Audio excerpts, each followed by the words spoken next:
mbele zako wewe mwenye nguvu na uwezo, wewe umenipatia na muda wa kuja nyumba yako Bwana, ili tuabudu Bwana, ili tukapate kulingana pia kupangia siku ya leo Bwana.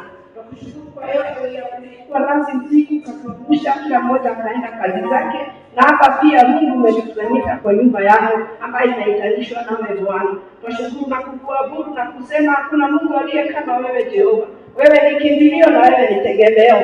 Tumekuja Bwana ili tukuinue, ili tupate kutoka kwako Mungu wetu. Tunashukuru kwa mvua Bwana, kwa maana umetushikia ili tukaweza kufika hapa. Na wengine wale wako njiani Bwana, tunaomba ukawaleta Mungu tukashikania pamoja ili tukaweza kubarikiwa pamoja. Ni asante kwa siku ya leo Bwana, ikiwa ni siku ya mwisho ya revival. Tunaomba Bwana tusitoke bure, lakini kila mmoja atoke kama ameshika kulingana na vile tulipangia Mungu wetu. Tutakuabudu na kukutukuza, tukikualika kutoka mwanzo mpaka tunakoenda kumalizia. Hata kasika wewe tunajiani kumwombea jani basi afike ili akaweze kuleta kulingana na vile umemtuma Mungu wetu. Tunashukuru na kusema ni asante. Pokea sifa, kuinuliwa na hata kutukuzwa, hadi katika jina la Yesu Kristo tunaomba na hata kuamini. Bwana asifiwe. Na neno nataka tukushie kidogo tu kutoka kwa kitabu ya Zaburi 51 mstari wa 10. Bwana asifiwe. Hii mstari nilikuwa naifikiria kwa sababu niliona revival ni kuliniwa. God is here to renew our spirit again. Bwana asifiwe. Kwa maana hata ndani kikaa na wewe lazima ichenjiwe ili isipate nini? Kunoka. Sikikana na nini na wewe umekaa sana ina not easy. So even here we are here to renew. Bwana asifiwe. So the word of God says, create in me a clean heart, O God, and renew a right spirit within me.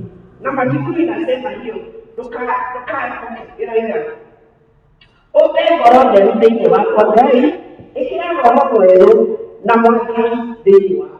Yaani mtu akitia roho mpya Bwana asifiwe. Is going to be Bible once again. Kwa hivyo tutaenda kwa praise and worship ili tuendelee kutoka hapo.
Dunia iliinuliwa na hivyo ndivyo ilivyo. Ameketi katikati ya makerubi na makerubi, na yeye ameinuliwa akiinamiwa na wazee 24. Msomaji tuende mbele zake Bwana kwa njia ya pambio za kumwabudu. Tumwabudu yeye wengine. Zile pambio zote tutaimba zitatumwinua huyo Mungu, maana tunataka kuwa na uhiso ambao tunapata mbele zake Bwana. Umetukuka kwa kuheshimu, hakuna mwingine kama wewe.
Amen.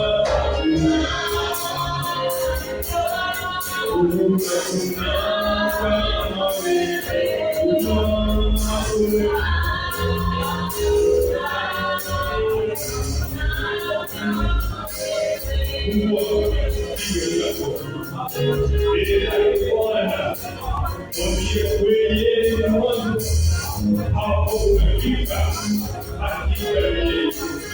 Mpe huyo Baba, mpe yeye aliyeketi katikati ya Mungu na madhabahu. Yeye ni mwanzo, yeye ni katikati, yeye ni mwisho. Hakuna kama yeye. Tunashinda tunashinda ikiwa chini ya hali. Yeye ni wetu. Mwenyezi wa hakika na Mungu. Wewe Bwana. Amina. Kama yeye ni mwanzo tena imani kwake leo atadhihirisha imani yeye ni mwanzo.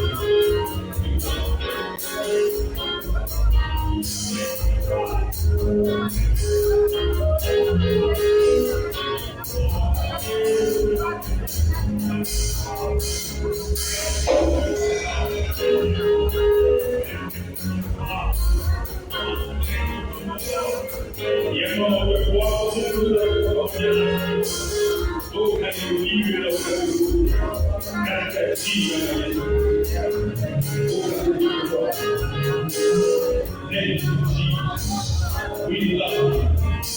We place on your hands. Just lift up your hands and release the exclamation of praise. Release upon our speaker. Whatever he is, however he is held up, the grace of God, the grace of God be upon our speaker.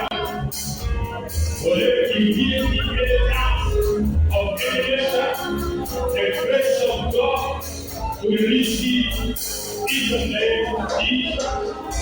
Yes, release the grace of God upon our facilitator tonight.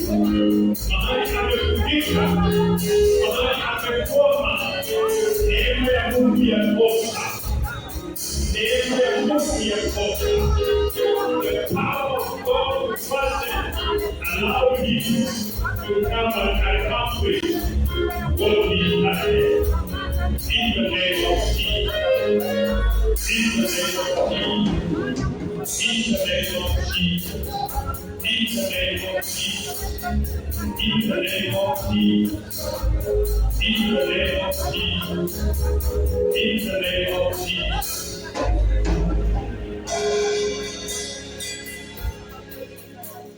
Amen.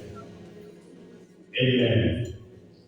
I feel that in one unison, let's remember the facilitator, Evangelist Sharago, wherever he is. I believe as Pedro was in a jail, and the family joined their hearts, their spirit together, and the chains were broken, whatever have held our facilitator at our sleeve. Just to before the Lord, release him. Ask God to release neema nyingine mahala popote hapo, Bwana akapate kumfungua na akapate kumleta ili akakamilishe ile kazi aliyoianza siku tatu zinaenda kuisha. Be the last day that the Lord gonna reveal and manifest himself in the altar, in the name of Jesus. Jina hili la Yesu limepita majina yote. Limepita alizote tunazozifahamu. Lord, remember our evangelist. Remember your servant tonight. Remember your servant, God. Mahali pote hapo Bwana, you have been with me on this altar. You have been with me on this altar. You have spoken your word. You shall on this altar. And today, Lord, we are expecting you, Lord. And we pray, Lord. Mahali pote hapo ewe Mungu, neema yako ikamwongoze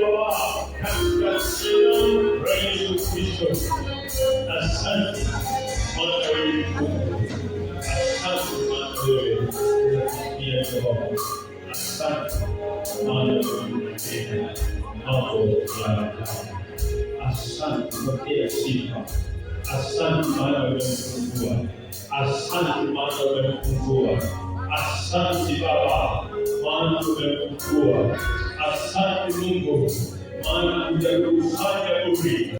Your servant Lord, you are taking good care of him, and you are going to make him alive on the right time. In the name of Jesus, in the name of Jesus, in the name of Jesus.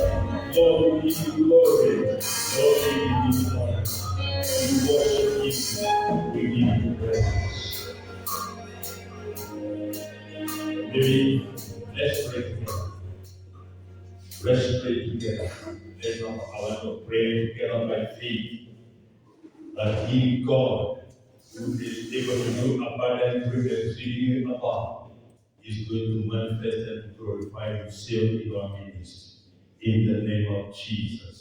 Father, in Jesus' name, we appreciate of whom you are to us, O God. We appreciate what, Lord, you have made us to be this evening, being a remnant on this altar, that we may worship you and that we may glorify you, dear Lord. Want to thank you, dear Father, for you have enabled us to be here for 2 days, and this being the third day. We have heard you, we have seen you, we have our hearts are vibrating with joy of what you have done. And tonight, oh God, we keep yearning for more from your altar, Jehovah God. And we are here, and you can never prepare a table without people to come and partake, O Lord. We are here for it. Father, we are surrendering ourselves to you, that you can take the eminence to your Father, in the name of Jesus. And as a family, dear Lord, we are lifting up our facilitator, Evangelist Chalago, Jehovah Father. We, as human beings, our eyes are full of limitations, cannot see, but your eyes, heaven and far, are moving to and fro, and they are watching over our facilitator, your servant, O Lord, and your friend. Our prayer is, Jehovah, wherever he is, dear King, may you take good care of him and help him is traveling, Jehovah. He is held up anywhere, in any traffic jam, God, in your vehicle, if there is a lady, Jehovah, you are Lord of all hosts. Take over and glorify yourself.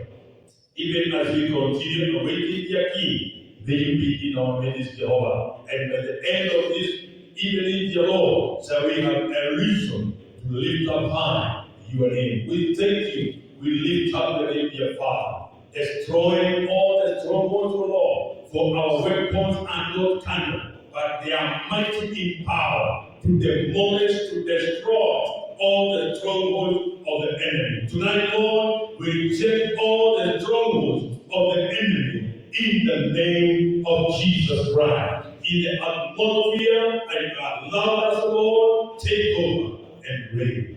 This is our prayer in Jesus' name. Can we put our hands together and clap for God? For we will come. We are dying to your letter. Let me hear.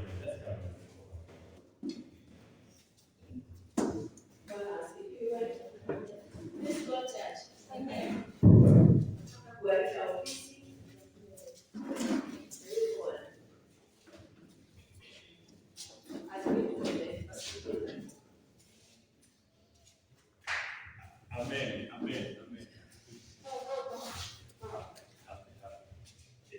Our facilitator is just about the corner. Amen.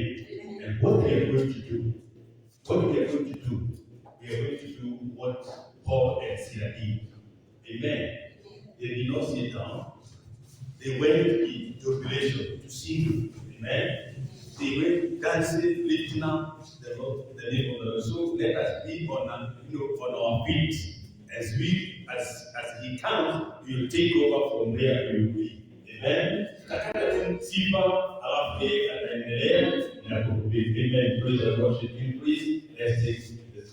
the podium and let us sing joyfully to Him who is on high. Amen. Amen. Na nikiomba saa hii wata vyombo na wako waibadi zipelekane. Ukisikia haziendi pamoja na wewe, please just muangalie mwalimu ameangalia sana. Hakuna mtu alikuwa akimwangalia. Please muangalie ili tuwe kipindi kizuri cha kusifu. Amen. Amen. Amen. Simsalimiane. Amen. Thank you so much. Let's go around and say hi to the neighbor.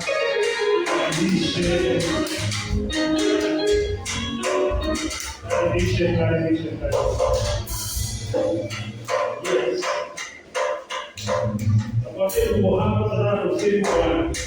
Amen. Hallelujah. Amen. Okay. Udaiba sana. Hallelujah.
Amen.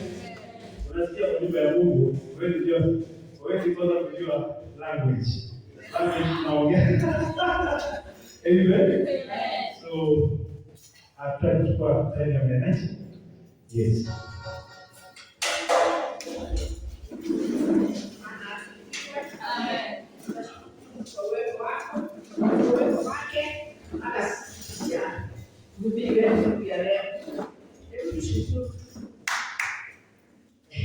Baba, katika jina la Yesu, tumeinama mbele zako tukikushukuru kwa wema wako Mungu wetu.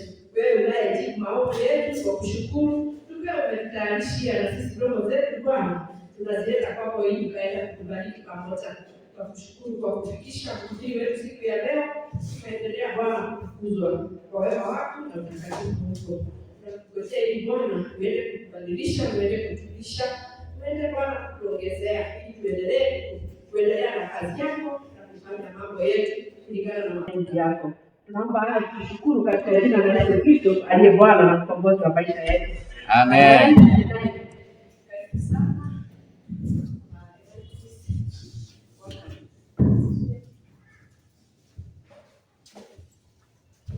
Bwana asifiwe. Bwana Yesu asifiwe. Amen.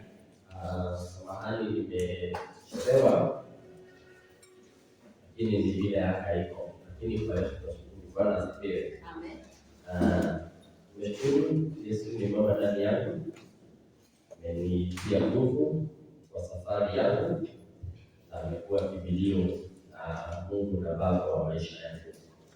Wale ambao wengine tutapatana jana na juzi, alafu ni evangelist Shako Stephen wake nani nimeokoka, Yesu ni Bwana, na hudumu parokia ya Unity kwa tu na Roho Mtakatifu Presbyterian.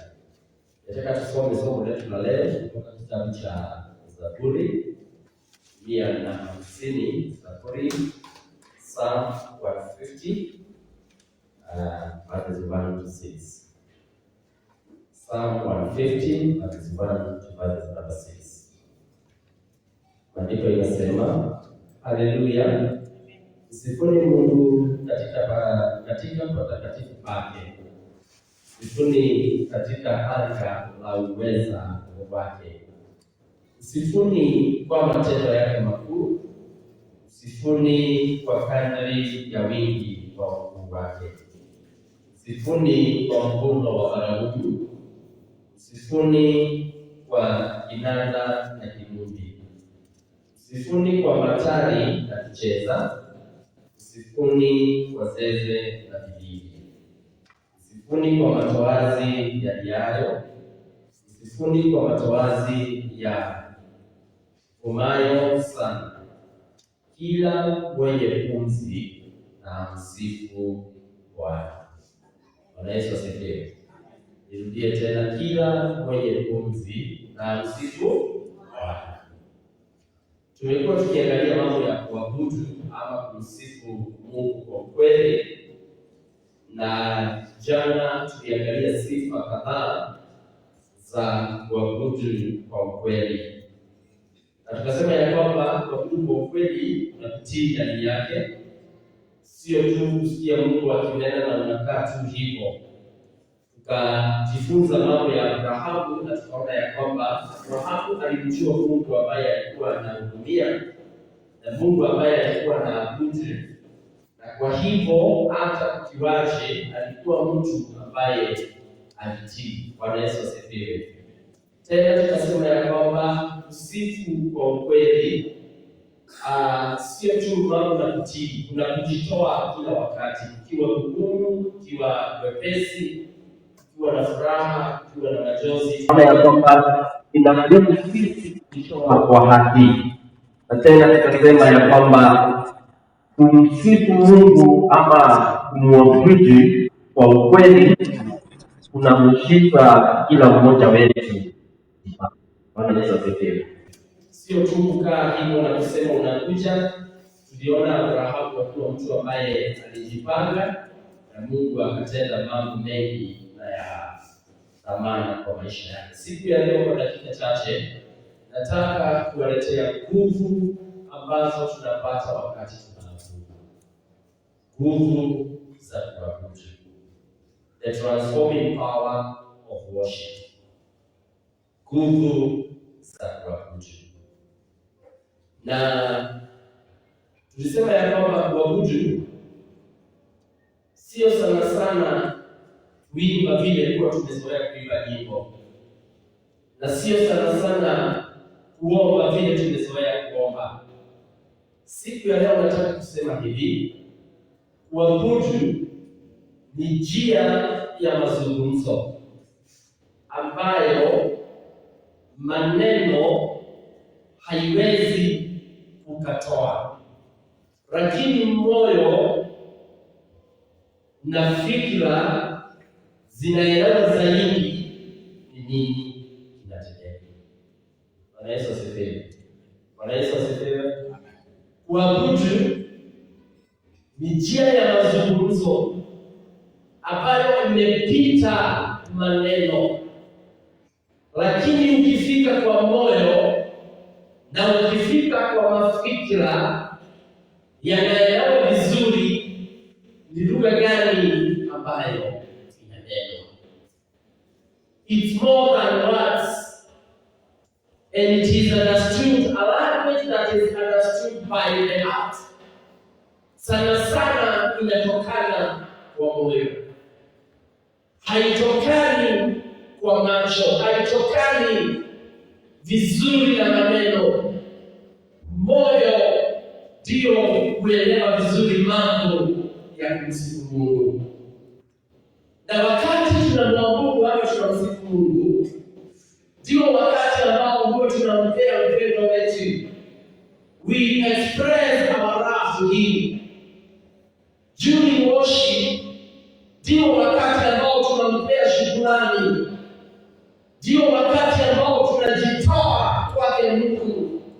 na tena tunafungua mioyo yetu na ili tukaupokee ukuu wake, na tena tukapokee neema yake, na tena tukapokee uponyaji wake. Kwa sababu maana ya kuabudu, maana wakati ambapo tunaabudu mioyo yetu inafunguka na tunaweza kumfikia, tunaweza kumsikia, tunaweza kumpea upendo wetu. Moyo unaweza kumpea shukrani ambazo anazitaka, na wakati tunampea upendo, wakati tunamwonyesha huo upendo kwa moyo, wakati tunampea hizo shukrani, wakati tumejitoa sisi kabisa, tumejitoa kamili, mioyo yetu inaanza kupokea. Haleluya. Yesu asifiwe. We start receiving his grace, na hiyo neema inaanza kufanya kazi maishani mwetu. Wagonjwa wanaanza kuponywa, mahitaji yanaanza kushughulikiwa, kwa sababu moyo umefunguka, nazo nguvu za Bwana zinafanya kazi. Haleluya. Na ndio maana nimesema ya kwamba kuabudu, it is not more of singing, it is not more of praying. Ni huo wakati moyo unazungumzia Mungu mwenyewe bila maneno. Huo wakati moyo unaelewa ambacho Mungu amekifanya. Huo wakati ambao moyo unagundua ya kwamba Mungu ni Mungu kesho, leo na hata milele. That is what is worship. Yesu asifiwe sana. Na wakati tunamsifu Mungu hapa, tunamwabudu Mungu, tunatambua ya kwamba hakuna mwingine aliye juu zaidi yake. Wakati moyo unamtambua Mungu, tunaelewa kwamba there is none else who is higher than him. Wapendwa, kuabudu kutuinua kutoka mashida na mambo madogo ya hapa duniani. Kuabudu kutufanya tuwe na ushirika na Bwana, ushirika wa kufurahia ndani yake, na ushirika wa kufanya tushikamane naye na tunapata amani ndani yetu. Maandiko ambayo tumesoma ya Zaburi 150 inaleta maana nzuri sana kwetu ya kuabudu, na tunaona ikianzisha vizuri na mambo matatu. Jambo la kwanza, Zaburi hii inatuonyesha sababu ya kuabudu. Kumbuka jana tulisema ya kwamba, na juzi nilisisitiza nikasema, ili niweze kumwabudu Mungu lazima umjue yeye. Yesu asifiwe. Hata Zaburi ya leo inatufundisha kitu ya kwanza, inatufundisha bora tukamwabudu Mungu. Na tunaona mstari wa kwanza na wa pili, mwandishi anatukaribisha, anasema abudini ama peeni sifa Mungu. Kwa nini? Mkizingatia mahala alipo. Yeye ni Mungu mkuu, hakuna mwingine. Haleluya. Consider his position. He is higher than us. Yeye ni mkuu kuliko. Yeye ni mkuu kuliko kila kitu hapa duniani. As we worship him, consider his position. Tena naendelea anasema, consider his work. Fikiria kazi yake ambayo ametenda. Consider his good work, his mighty deeds. Mambo ambayo amefanya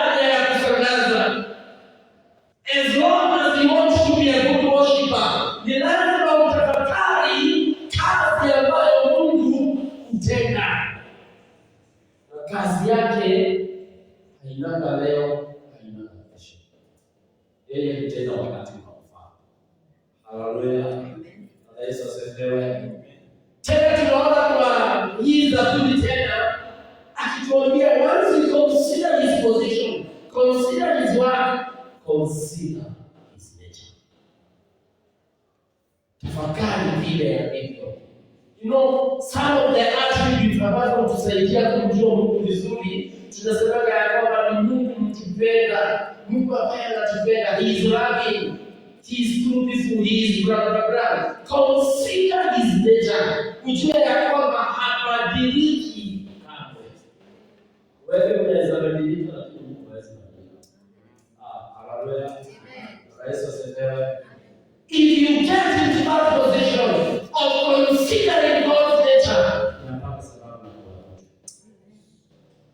Haleluya. Wewe unaweza kasirika, Mungu akasirika. Na tena akikasirika, Mungu mwenyewe. Yaani kama Yesu anatokea. And that's why Psalm inatuambia kwamba consider his nature. Consider his greatness, consider his goodness. Why does he deserve our praise and our worship today? It is because his ways are higher than our ways. Bwana Yesu asifiwe. Njia zake ni zaidi ya zetu. Sisi tukipita hii, yeye anakuwa amepita njia zingine 10 mbele yetu. Haya mambo manne ukiwafikiria, ukiyatafakari vizuri, unapata sababu ya kumwabudu. Bwana asifiwe. Tukitoka hapo tunateremka, tunaona Zaburi hii tena ikituonyesha who should worship God. Ni nani anastahili kumwabudu Mungu? Zaburi inatuambia aje? Kila mtu ambaye anastahili kumwabudu Mungu ni kila mtu ambaye yuko nyumbani. Kila mmoja ambaye anapumzika. Haleluya. Bwana asifiwe. As long as you are breathing, you should worship the Lord. Inamaanisha kusema kila kiumbe ambacho kiko hai, kila kiumbe ambacho kiko na pumzi, lakini sisi Bwana. Unajua wakati mwingi tuna miss hii point ya kuabudu kwa sababu tunafikiria kuna wengi ambao Mungu ameteua na hivyo mwabudu. Hapana. Kumbuka maandiko ya Genesis ilisema ya kwamba tuliumbwa na hili kuabudu. Sisi tulisema jana na juzi. So as long as we are breathing, we should worship God. Hallelujah. Waabudu si kwa praise and worship. Waabudu sio kwa evangelism. Waabudu sio kwa elders. Waabudu sio kwa wale ambao wanaviongoza kanisani. That's why you come.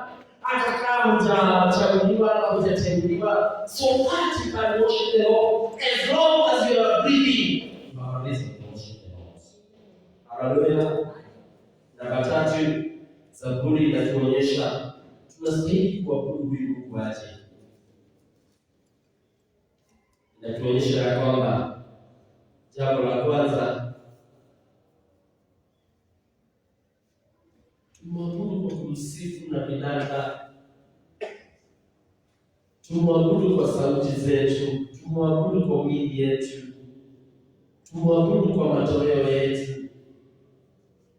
Zaburi inasema ya kwamba chochote ulicho nacho kitumie kumwabudu Bwana. Uzima tumie kumwabudu, mali tumie kumwabudu, talanta tumie kumwabudu. Wala asifiwe sana. You know, we are all gifted. Kila mmoja ana gift ambayo Mungu ametupa. Ndio maana Mungu anatuita na ili tukaweze kumwabudu. Nimesema somo hili niingie kwa lessons of the day 3 tukimalizia. Tunapomalizia haya masomo ya kuabudu, jambo la kwanza nataka uelewe kichwa. Kuabudu is a commandment. Can you tell your neighbor worship is a commandment? Mhubirie vizuri mwambie worship is a commandment. Yesu asifiwe. Worship is a commandment. Worship is not just a route. It's not just a suggestion. It's a duty that every man has been given.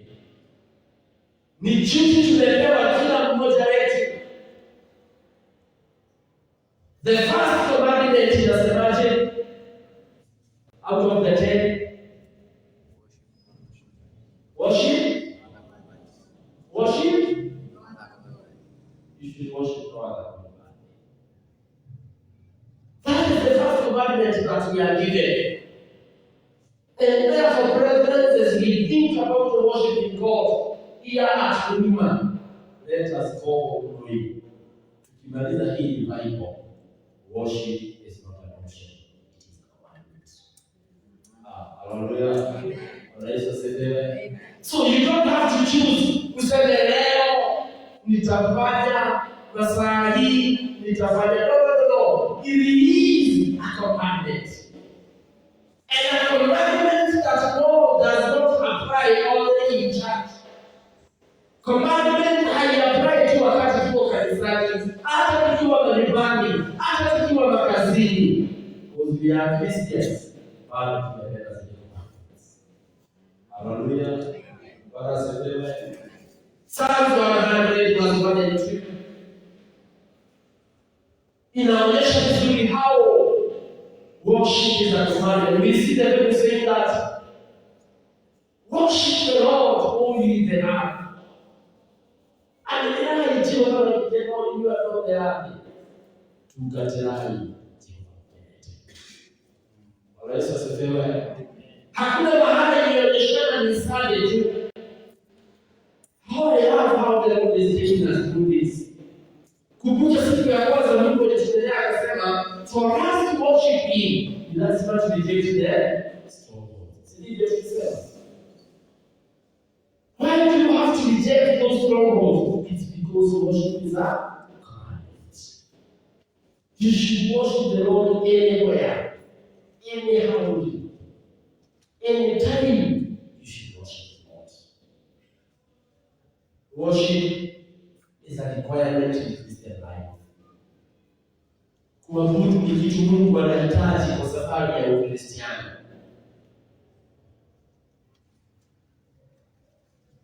Ni kitu ambacho Mungu anahitaji kwako, anahitaji kwako. Na wacha nikwambie mpendwa ndani ya Kristo, mambo yote hapa duniani itaisha kwa muda. Lakini kumwabudu Bwana unaenda zaidi ya kaburi. Haleluya. Bwana asifiwe. Hiyo kweli tumeshika. Everything here we read with time. Au mmoja mmoja ndio kila inaita. Lakini kumwabudu Bwana it goes beyond that faith. Because we believe ya kwamba hata ukienda kaburini wakati unakuja utafufuliwa na utaendelea kumwabudu. Haleluya. Yesu asifiwe. Lakini mali na majina ukifika kaburini yote yanaisha. Unangoja wakati mwingine ambapo utafufuliwa na utapewa mwili mpya. Lakini kuabudu utaendelea. Worship is a commandment. Am I speaking to somebody?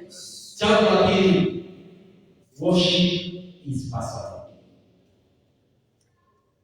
Worship is personal. Kumwabudu Bwana inahusisha mtu binafsi. Tunakuwa na utofauti mwingi wa kusema asante. Naweza kutenda jambo, uende pale kwa supermarket unibaie kadi, uniandikie kusema asante. Na mwingine hapa anaweza sema evangelist hata kwa kazi na kuambia na maneno ya kinywa.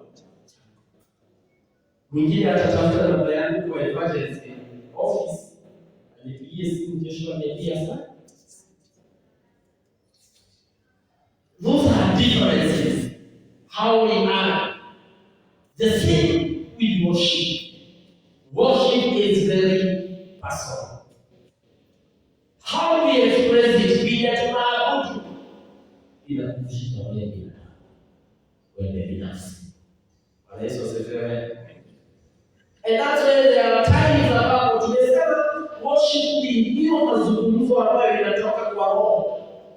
And that's why you find in a gathering like this, tukimwabudu Bwana tutafika mahala mmoja kwa moyo wake mazungumzo imwelekeze kuinua mikono na kunyamaza tu mbele za Bwana.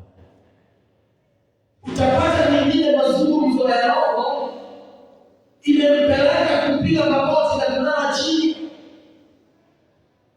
Hallelujah. Personal. We do it different.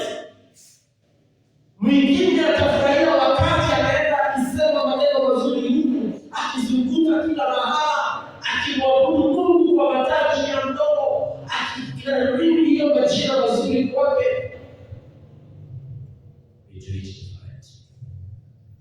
Mwingine tu utapata ametulia tu, lakini kuna wimbo umemshika. Eka wimbo ule kamikilite loko kwa sokera, because that is how he or she worships. Mwingine utakuta tu kwa Biblia anatagusa vaza kwa vazi, inaingia vizuri sana. Wenopa hivyo vazi zile inuragira, because we worship God differently, because it's personal.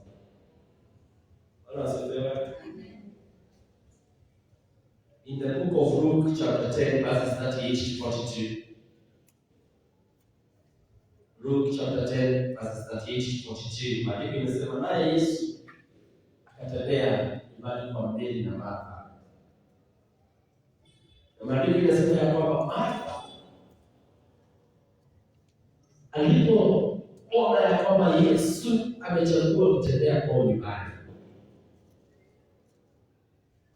as a way of worshiping him, alijitoa na akaanza kutayarisha vyakula, akaanza kutayarisha vinywaji. Because to her, we are saying it's personal. She felt that whatever she can give to Jesus, he would tayarishia Mungu. Wala asifiwe. Lakini maandiko yanasema ya kwamba Mary, because it is personal, I wish you get this. Because it is personal, Martha akishughulika jikoni, Mary alienda mbinguni mwa Yesu akaketi hapo. Hallelujah. Because to her, she felt that was the way to worship Jesus. Mpaka Martha akafika mahali akaenda kwa Yesu akamwambia, can't you tell Mary to come and help me? Si umfukuze hapo mbinguni atafanya nini? Mwambia kuja anisaidie. Naye Yesu akamwambia usijali. Wala asielewe kwa sababu worship is. So how will you do it? It's up to you when it comes. Yesu asielewe. Jambo la tatu, worship is a lifestyle. Worship is a lifestyle. Kuabudu ni hali ya kimaisha. Tunawaambia kanisa la Kristo jioni ya leo, hata tukimaliza revival yetu siku ya leo, Mungu anataka tuendelee kuabudu. Kesho kutwa, miezi ambayo itakuja, God will still need us to worship Him. And therefore, worship goes beyond a church gathering. Kuabudu huyu Mungu kunaenda zaidi ya kanisa. Sio tu wakati tuko na kongamano wa kanisa ndio tunakuja tukiwa tunyenyekeana tukiwa kumwabudu Mungu. Wacha tukutana huko kwa soko, huko kwa biashara, shuhuda yangu na yako itakuwa. Haleluya. Mienendo yangu na yako tukikutana na udani Kasi kuti revival. Let the evangelist that I have here to be the evangelist that I have done. Bwana asifiwe. Wacha tukutana huko tumwabudu Mungu na tuko nje. Kumbuka tulisema ya kwamba Ukristiano sio taasisi ya stima ambayo iko na open off. Ukristiano ni milele. Na ndio maana huwa tunakiri na maandiko yanasema kila mtu abebe mzigo. Hata tukimwabudu Mungu, hata tukimwabudu Mungu milele. Bwana asifiwe. Wacha nikatembee kwako siku moja, nikifika tu kwa malango hivi, uwepo wa Bwana unanikaribisha. Haleluya. Bwana asifiwe. Najua kuna watu kanisani they are so receptive, lakini wataendelea nyumbani. You will never miss again. Kwa sababu kanisani they are different people with their parts. Haleluya. Na ndio maana Romans 12:1 Paulo akasema ya kwamba jitoeni kama dhabihu ambayo ni ya kuishi. Sio dhabihu ya wakati, sio dhabihu ya muda. Dhabihu ambayo inadumu milele na jambo la mwisho. Worship brings unity. Worship brings unity. Kuabudu kunaleta umoja. Haleluya. It has the power to unite us across culture. It has the power to unite us across languages. And then Shiva hapa sisi wote wa Kikuyu. Sio? Ndio maana huko sasa ni hybrid. Kiingereza, Kiswahili ni Kikuyu ni kadogo hizo.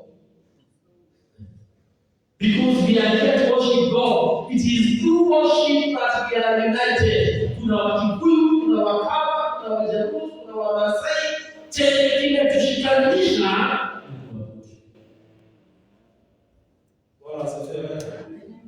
Unajua, when we worship God, our differences fade away. Wakati tumekuja na ajenda ya kuabudu, differences zetu zote zinatoka. Lakini watu tuingie njia ya kanisa. Hiyo sasa hapo ndio tunajua differences. Kuzoea ajenda yako ni choo kipelekwe nyumba, huyu ni kwa. Lakini tumalize njia tuingie service. Sisi wote ni kama united. Our heart. Hallelujah. So worship brings that unity. Again, worship brings all oneness. Sahi hapa sisi wote tunashana. Ito na hapa ndio ndio. Stada dishito, aito sisito. Zetu nao tunaweza kosa kuzitambua sana. Lakini tukimaliza service pale nje tafia mkisalimiana mwalimu, daktari, nini. Lakini sasa hapa kanisani ya all united. Because we are worshiping them. Worship brings unity. The mission, worship brings victory. Can you tell your neighbor, worship brings victory? Worship brings victory. Kuabudu kuleta ushindi. Sisi wote tumaini letu ni ushindi.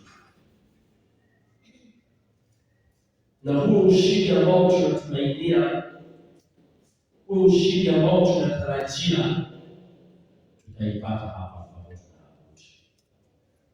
Maandiko yasema katika kitabu cha Chronicles ya kwamba mfalme Yehoshafati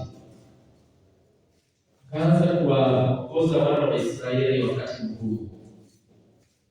Wakapigwa, maadui wakasimama, akafika mahala akaenda kumuuliza Mungu, well about this. Adui wetu wako tayari kutumaliza, wako tayari kutupiga, wako tayari. Mungu akamwambia, all you need is to set your people and worship. Haleluya. Wala sasa chini katika nyinyi mwendelee kuniabudu. Hii vita sio yenu. Hii vita yako. Bali inasema Yehoshafati akawaita watu wote wa nchi yake. Wakaingia kwa maombi na kumwabudu Mungu. Wakamwabudu kwa maombi. Wakati wa vita ukafika, Mungu akamnenea akamwambia, sasa wewe endelea tu kuabudu. Panga watu wako. Kila mtu na njia yake. Tumesema worship is personal. Sivyo tumesema. Wewe kuabudu kwa kuimba na talanta na kucheza kinanda, wapange kila mtu kwa grupu yake. Alafu muendelee tu kuabudu. Na ushindi. Yehoshafati akawapanga wenye kuabudu kwa njia ya kucheza kinanda, wakawekwa grupu yao. Wenye kuabudu kwa voices za soprano grupu yao. Wenye kuabudu kwa njia ya intercessory grupu yao. Wenye kuabudu kwa kuwa tu katikati ya wengine supporters grupu yao. Na wakaambiana ni wakati wa vita. Maandiko yasema ya kwamba katika huo ama huko kuabudu ushindi walipata. Haleluya. Maadui zao hawakuelewa kunafanyika nini. Wakaona watu ambao hawajajipanga, wakaona watu ambao hawana skills za vita, lakini hawakujua ya kwamba kuna nguvu kutokana na kuabudu. Wapendwa wa huduma, tumeitwa kwa njia tofauti. Wacha Mungu atuwezeshe kila mtu kuchezea ile yake. As long as we are worshiping the Lord, as long as we are living in this world, may the Lord help us to worship Him in all our ways, with our bodies, with our hearts, and with all our minds. Na tukifanya hivyo, kanisa letu la huduma litaenea, tutawafikia watu wengi, tutapata mambo mengi na makuu Mungu anatutendea sisi kibinafsi, majumbani kwetu, makazini kwetu, na hata kwa maisha ambayo tunaishi, na tena hata kwa nchi yetu. Kwa maana wakati kama huu Mungu anatafuta tumenyana kwa ukweli. Yesu asifiwe. Mungu hataki watu ambao wanatoa sana mali ni zake. Again, the Lord will take care of your needs. People who are worshiping to spirits. Hallelujah. Hata kwa nchi yetu wakati hapo ni kugumu, we only need to start and remember that worshiping is a commandment. Tunahitaji kusimama kumwabudu Mungu kwa ukweli na kwa roho, naye mambo yetu kuachia. Atashuhudia sisi kama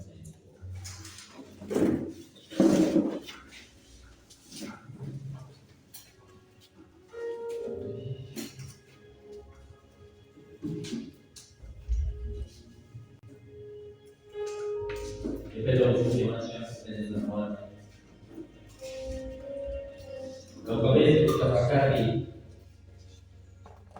maneno ambayo Mungu ametuzungumzia hizo siku tatu.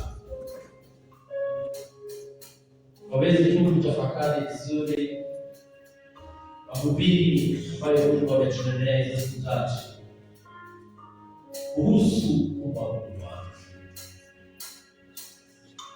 Ni mengi sana Mungu ametutendea, lakini najua kuna moja ambalo limekuingia, kuna moja ambalo umeshika. Jichunguze wewe binafsi, safari yako na Mungu imekuwa vipi? Na tena ujiulize, mbona Bwana akaita na mkutano wa siku tatu na ili kukumbushe kuhusu kumwabudu? Jaribu kujiuliza, nimekuwa nikiabudu aje? How have I been worshiping this God? How have I been taking worship in my Christianity?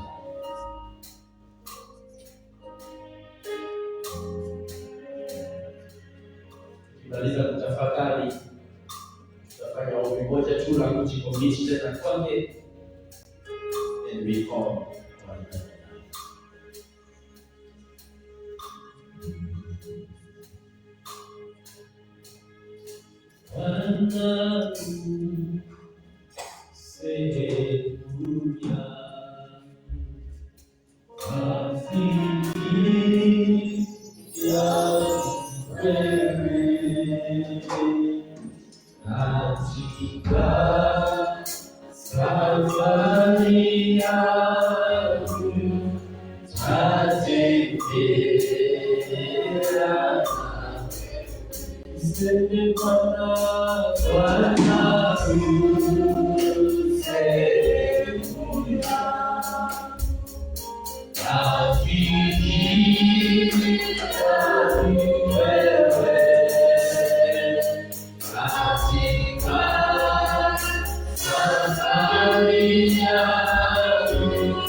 Katika jina la Yesu Kristo.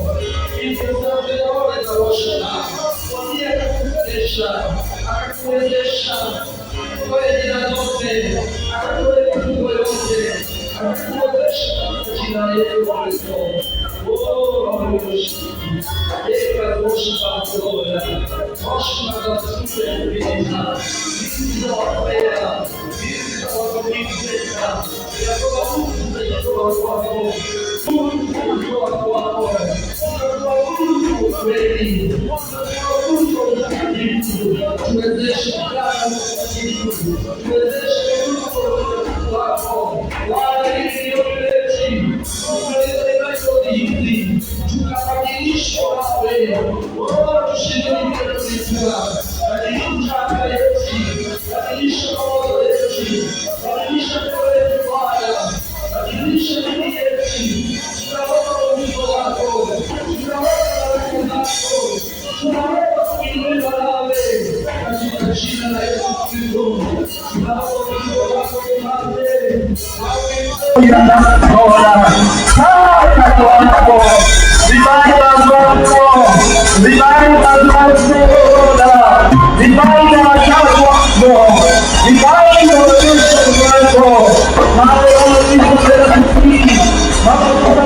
Tumekuwa hapa siku tatu, sasa tunamalizia.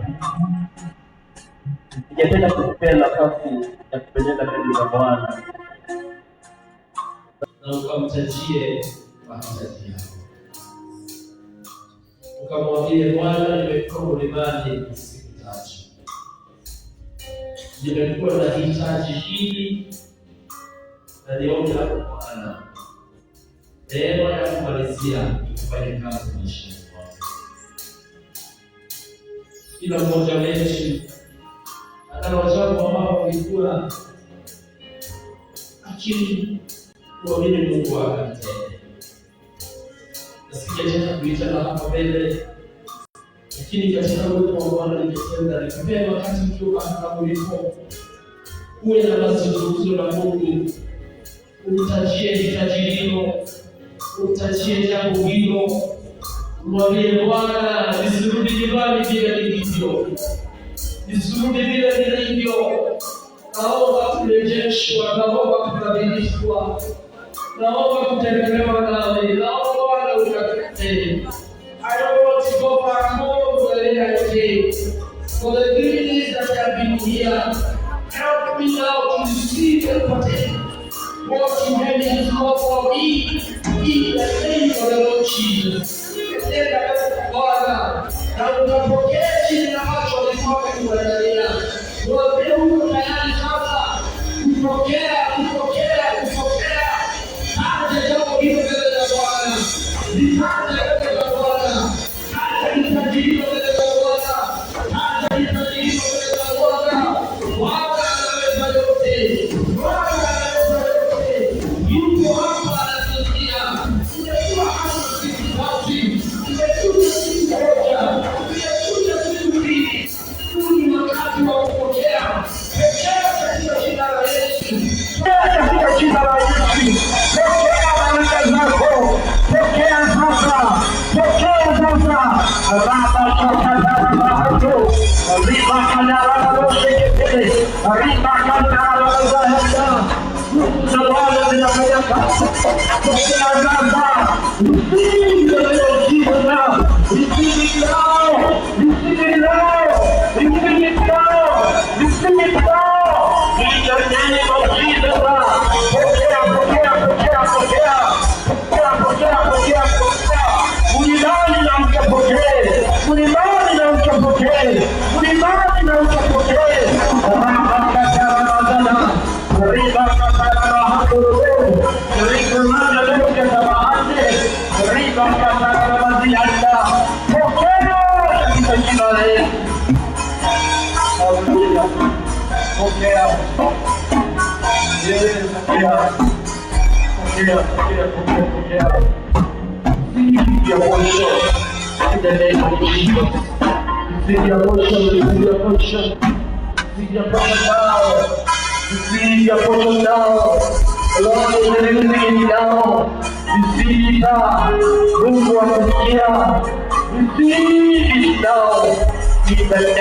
Jesus. In the name of Jesus.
We thank you for the powerful revivals that Lord you have granted us.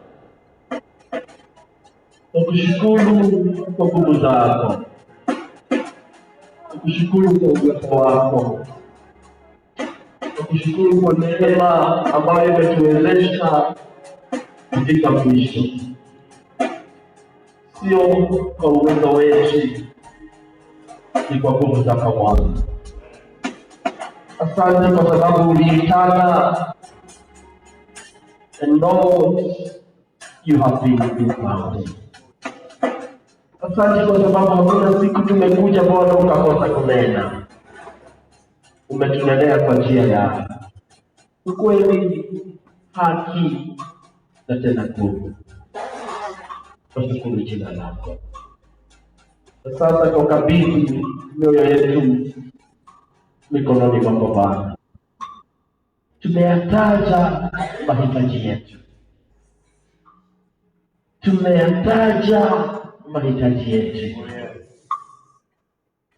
tukitambua ya kwamba Mfalme, tupo mlimani wako. Kama vile ulitunenea siku ya jana, mlimani wako ni mahala ambapo tunaenda tarajia. Sasa tunataka kukiri ya kwamba tumepokea. Sasa tunataka kukiri ya kwamba tumebadilishwa. Sasa tukiri ya kwamba we are not the same again. Asante kwa sababu umevuta machozi yetu. Asante kwa milango ambayo imefunguka. Asante kwa mwanga ambao Bwana umetupa. Na sasa tukiendelea na mbele na kazi yako, tukirudi mbali kwetu, we are operating in the newness of this revival, in the mighty name of Jesus. Asante kwa sababu sasa hatutakuabudu vile tulikuwa tunakuabudu tena. Tutakuabudu kwa ukweli na kwa haki. Nawe ukiwa kitini chako cha enzi, utatunyunyizia baraka katika jina la Yesu Kristo. Mfalme, tumekuwa tukiacha kazi zetu, tumekuwa tukiacha manyumba zetu kija kutafuta. Tuomba Mfalme, this dedication ikufurahishe na uweze Mfalme kutukinga maovu, uweze kutueneza, uweze kutuinua. Nakushukuru kwa sababu ya hii congregation ya huruma. Asante kwa mwito. Asante Bwana kwa kutumia kila mmoja ambaye ametumika kwa hizi revival. Ofisi ya evangelism, members wa kanisa, vikundi mbalimbali zimetumika, waimbaji, wachezaji vinanda, wazee wa mama na wanalika, wote wamekuwa wakiandamana mahala hapa. Tuamini ya kwamba Mfalme haijakuwa bure. Jasopilike. Mwathani tugaitherie kĩrĩa ũtũharĩrĩirie. Na tũgĩcoka mĩciĩ-inĩ itũ, tunasongelea tunaoketi. Tutuetie kwa wao kiendane na mtakatifu. Tunafikia hali ile kwa hapa sio ile hiyo. As member of the nation, Lord, tuteike mshahara. Tuteike mshahara. Dunia siku ya kwanza kutokea kwamba lazima tukae tukiendeleza mambo ambayo tumefanya. Sasa tukiendelea wacha tukaendeleze. Na kwa Mfalme kujutia na kuendelea. Weka alama katikati yetu na ambao hawakufika. Na ili ukajulikane wewe. Asante kwa kazi ambazo umetubariki nazo. Mfalme, tuomba ukaendelee kuzibariki. Tuamkapo, tulalapo, give us our daily bread. Ukatuachilie siku hata moja kuwa Mungu wetu, kiongozi wetu, Mungu ambaye ndiye Baba kwa kila jambo la maisha yetu. Tunakushukuru kwa wema wako, tunakushukuru kwa neno lako. Lifuate lifanye kazi maishani mwetu, lifanye kazi hapa kanisani, lifanye kazi hata kwa nchi yetu ambayo iko na mambo mengi magumu wakati huu. Tusimama kwa amani, ombi la imani katika jina la Yesu Kristo tumeomba na kuamini. Amen. Mungu awabariki na wateule wa Mungu.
Tubariki